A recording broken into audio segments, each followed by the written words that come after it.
What are we doing? Arts and crafts time. This is way late. I wanted to do this around Christmas. It's only a few weeks. I was gonna say, it's still around Christmas. Around it, just on the wrong side of it. So there's a really cute craft where you do your baby's feet prints in green, and you put mistletoes, because the toes get it. It's really cute. And then I had a craft when I was a baby, or I guess more of a toddler, where it was my handprints on a piece of fabric that you hang, and it says Merry Christmas or something. Yeah, you're gonna get to touch that. So I want to do their handprints and their feet prints, and I'll figure out what I'm gonna do with it later. I've got a piece of fabric. She's really excited. We're just gonna try to keep printing until we get it. Oh my god. Lindell, I wonder if you're able to hear any of that. I guess Lindell's going first. Yeah. Yeah, I guess Lindell's going first. Feet first? We're gonna do feet first. This will also give us a good size comparison, but the real size comparison will come when they go to the doctor next Thursday. Next week. Oh man. I feel like I should smear it around with something else besides her foot so it's not like... I also feel like I should maybe like do a couple prints, like blot it. Oh man. Okay. Cutie. I'm just gonna sit over here with the camera. I hope you don't mind. I don't mind.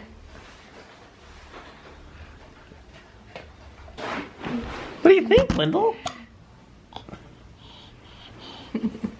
Good sensory activities and all green. Oh yeah. It's gonna be no, don't touch it. Their hands are gonna be impossible. Yeah. I don't know how to. Oh no! That one's dripping. All right, here we go. Not bad.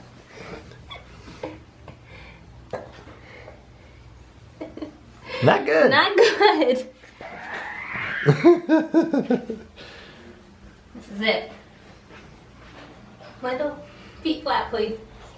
Flat. Flat. You don't know.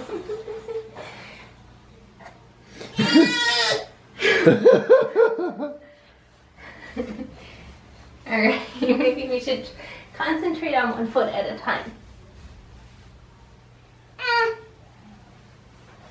That one's pretty cute. That's pretty cute. Yeah. Let's just do this one right here. Okay, that'll do. That'll do. Really? Won't it? Oh, I guess. I don't feel like any of them are very good. Oh gosh. Oh. Hopefully that comes up.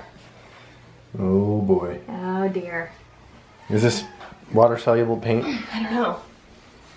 I don't know what it is. Okay. Hands. The hands are not gonna work.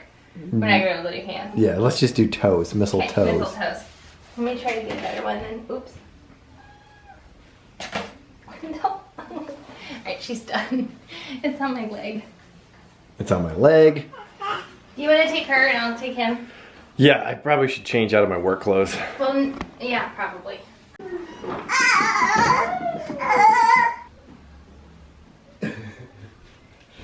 You're going pretty well. I just started.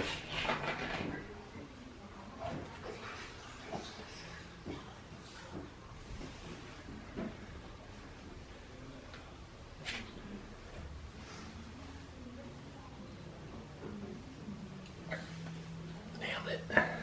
Seriously? Yep.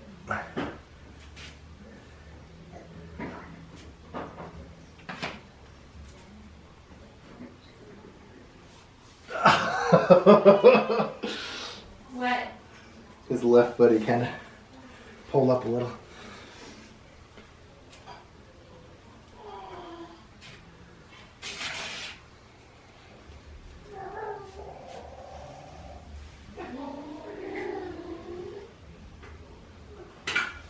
Yes. We nailed it. All right. So we got Bear's right and left, Lindell's right and left. Obviously you can see who took less attempts. Who went first and who went second? Good thing it's bath night.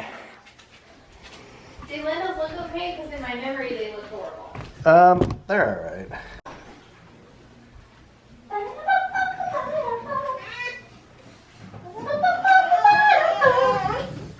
Everybody look right. Everybody look right. Everywhere you go, right. Stand in spotlight. Not yet.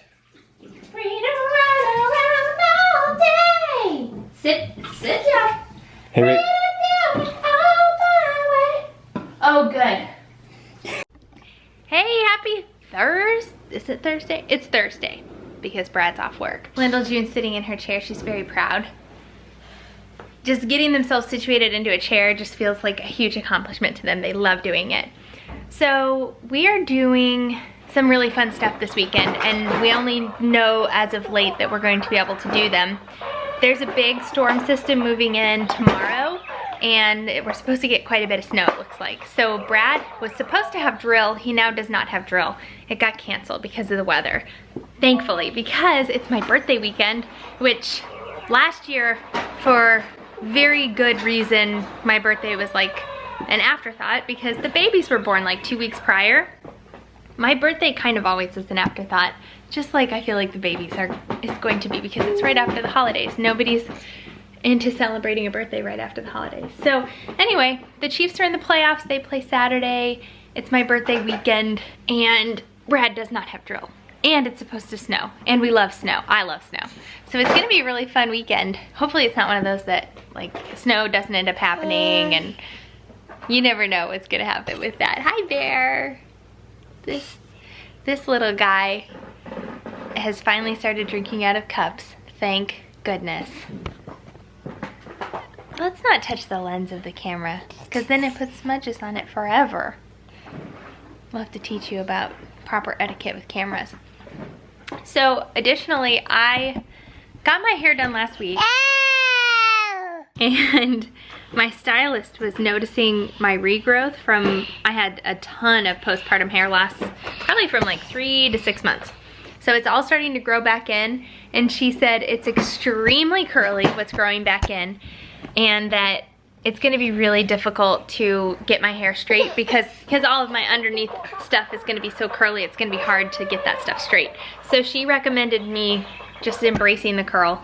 We'll see what happens. We have like professional photos for work tomorrow, so I feel like it's more professional when you have your hair straightened or styled, not just like naturally curly. So we'll see if I can get it to look kind of professional for our photos tomorrow.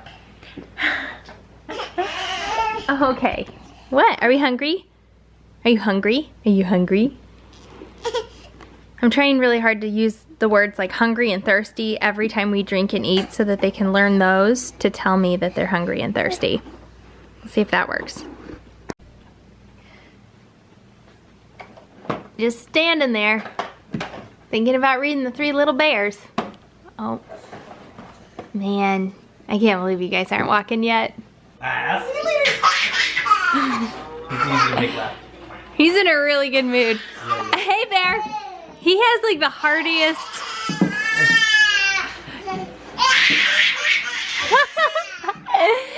That's the best.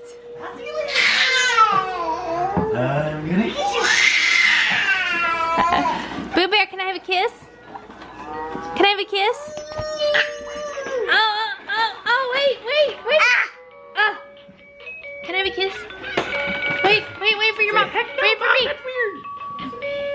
Mwah. Okay, let's see. You want to climb on there? Climb on.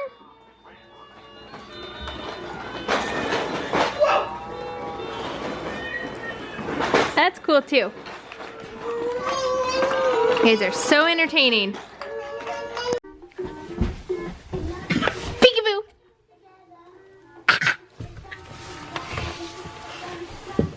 Peekaboo. Hey. Peekaboo. This guy is wild. Boo Bear. Hi, Boo Bear. Here's some water for you in your house.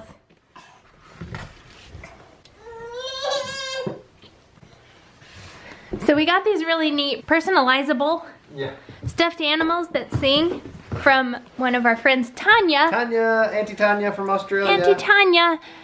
And you can make it say the kids' names.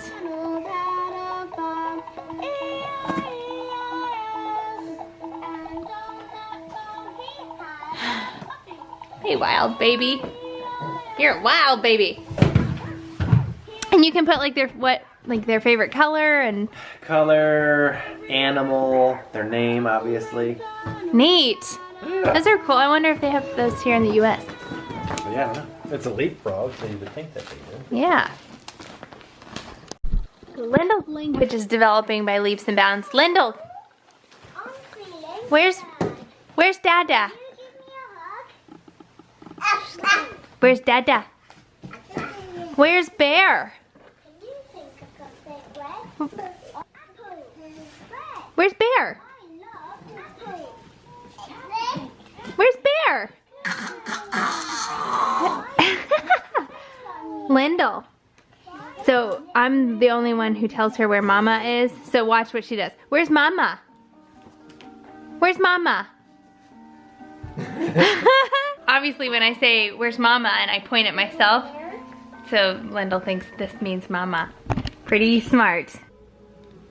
I'm glad you feel comfortable making yourself at home here, buddy. But that is Lindell's chair, you know. So quick update on the ongoing conversation that Brad and I are having on growing our family. Thank you to everybody who commented.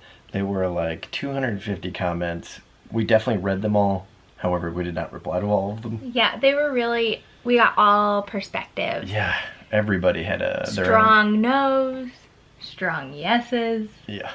Yeah, it's really interesting, and if you're new to our story, then we've done IVF, and that's how we got our twins, and we still have frozen embryos. So two embryos still frozen. Right. In Charleston, South Carolina. Exactly. We live at the Lake of the Ozarks, Missouri. The conversation that we're having, I mean, it kind of started out like, will we have more kids? But I think we've come to an agreement that it's not about will we have more kids, it's about when. Because it's not like we're in a situation where we're deciding whether or not we want to conceive another child. We already have 2 more children conceived. So like Rachel said, we still have 2 frozen embryos. So in our minds, we've come to the conclusion that we do have 2 other children that, you know, we're going to transfer and hopefully get pregnant twice. Exactly. I know that's the thing is, there's not always a guarantee. So in addition to the conversation shifting from if to when, it's also not a guaranteed thing that it'll happen at all, and the process could take quite a while. So there's a lot of prep work that goes into IVF, and we actually called our fertility clinic to see what kind of time frame or timeline we're looking at. And since I'm still breastfeeding, it'll be quite a while. Like ideally you're done breastfeeding for a few months before you start the hormones to do a transfer. So I'm still a few weeks away from being totally weaned. And then they don't know how prolactin, the hormone that allows you to breastfeed, they don't know how that affects a transfer. So ideally that will be back down to 0 before we even start like the hormone prep. So anyway, we just had like a general conversation with our IVF nurse in Charleston, and she was really helpful, and basically we're looking at a fairly long time frame. So everybody that's concerned about us having like young toddlers and then another baby, they'll probably be at least 2.